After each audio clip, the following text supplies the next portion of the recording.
تو وہ صحابی اللہ کے رسول کے پاس گئے, عرض کیا یا رسول اللہ میری شادی نہیں ہو رہی ہے. بولے تمہاری شادی نام نہیں یاد ہے مجھے, شادی نہیں ہو رہی؟ بولے نہیں یا رسول اللہ میں بڑا بدصورت کالا انسان ہوں, مجھے کوئی پسند نہیں کرتا. ایک صحابی کا نام لیا آپ نے, کہا کہ فلاں صحابی کے گھر چلے جاؤ اور ان سے جا کے کہہ دو کہ وہ اپنی بیٹی کا نکاح تم سے کر دیں, پوچھیں گے تو بتا دینا اللہ کے رسول نے مجھے بھیجا ہے. ٹھیک ہے. اٹھے مجلس سے چلے گئے, کنڈی ہلایا. کنڈی ہلانے کے بعد آدمی اندر سے جواب دیا کون؟ بولے میں فلاں شخص. بولے کیوں آئے ہو؟ بولے اللہ کے رسول نے مجھے بھیجا ہے.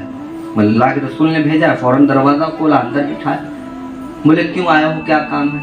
بولے اللہ کے رسول صلی اللہ علیہ وسلم نے مجھے اس لیے بھیجا ہے کہ آپ اپنی بیٹی کا نکاح مجھ سے کر دیجیے. اب یہ سن کر تو شوق لگ گیا ان کو. بولے اتنا بدصورت انسان, اتنا کالا کلوٹا انسان, میں اپنی بہترین حسین و جمیل لڑکی ہماری جو پھول کی طرح ہے, ہم اس سے اس کا نکاح کرتے ہیں؟ یہ اب وہ پھنس گئے, کشمکش میں آ گئے, اپنے اندر وہ سوال اور جواب کرنے لگے. اتنے میں پردے کے پیچھے سے جو لڑکی تھی ان کی, انہوں نے کہا کہ اے ابا کیا سوچ رہے ہیں آپ؟ بولے میں سمجھ لوں پھر آپ کو بتاؤں گا. بولے نہیں کچھ نہیں سمجھنا ہے, اگر اللہ کے رسول نے اسے بھیجا ہے تو میں نے اسے اپنے نکاح میں قبول کیا, آپ نکاح کر دیجئے ان کے ساتھ میرا. اگر اللہ کے رسول نے بھیجا ہے تو آپ اس میں سوچئے مت, بلکہ فوراً فیصلہ سنائیے اور قبول کر لیجئے رشتہ, کیونکہ یہ کسی اور نے نہیں بلکہ خود اللہ کے رسول نے بھیجا ہے. پتہ کیا چلا کہ اللہ کے رسول کے حکموں پر صحابیوں کا حال یہ تھا کہ وہ یہ نہیں سوچتے تھے کہ اس کا اپوزیٹو اور نیگیٹو کیا ہوگا, اس کا بعد میں اور اب میں کیا ہوگا. فوراً لبیک کہہ کر کے حاضر ہو جاتے تھے. جب بیٹی نے قبول کر لیا تو باپ کیوں بولے. ٹھیک ہے.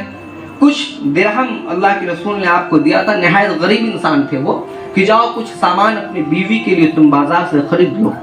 بازار میں گئے وہ سامان خریدنے کے لیے, تو سن رہے ہیں کہ منادی اعلان کر رہا ہے کہ جنگ کی تیاری ہو رہی ہے, جس کو کچھ سامان خریدنا ہو, تیاری کرنی ہو جنگ کی, وہ جنگ کی تیاری کر لے, ہم لوگ جنگ کے لیے نکلیں گے, اللہ کے رسول کا فرمان ہے یہ. اب یہ کیا کیے یہ کہ گئے تھے شادی کا سامان خریدنے. جب یہ اعلان سنے تو بولے شادی تو بعد میں بھی ہو جائے گی, پہلے جنگ کی تیاری کرتے ہیں. آج نکاح ہونا ہے, آج ان کو سامان خریدنا ہے. تلوار وغیرہ خرید لیے جنگ کرنے کے لیے. تلوار خرید کر کے پلٹے نہیں بلکہ وہیں سے اللہ کے رسول کے ساتھ چلے گئے جنگ کرنے. اتفاق دیکھیے کہ جنگ میں شہید ہو گئے. جنگ کرتے کرتے آپ کو شہادت ملی. اللہ کے رسول ان شہیدوں میں آپ کو ڈھونڈتے تھے کہ وہ کہاں ہے وہ شخص. ڈھونڈتے ڈھونڈتے پائے تو وہ شہید ہو گیا تھا. ان کی تلوار ان کے گھوڑوں کو اٹھایا اور کہا کہ یہ لے جا کر کے لڑکی کے باپ کو دے دینا, کہہ دینا کہ جس حکم پر, جس اللہ اس کے رسول کے حکم پر تم کشمکش میں پڑے سوچ رہے تھے, آج اس کا نکاح اللہ اپنے حور کے ساتھ جنت میں کر رہا ہے. سبحان اللہ. تو کیا معاملہ آیا؟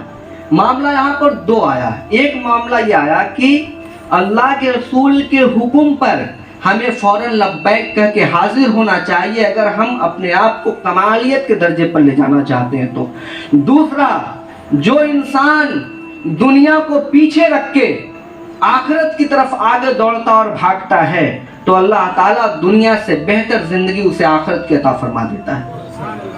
دو نصیحت ہمیں ملی یہاں سے. ایک نصیحت ملی کہ وہ انسان دنیا کی عورت سے اور بیوی سے نہیں بلکہ اللہ کے رسول نے کہا کہ اس کا نکاح اب جنت کی حوروں سے ہوگا.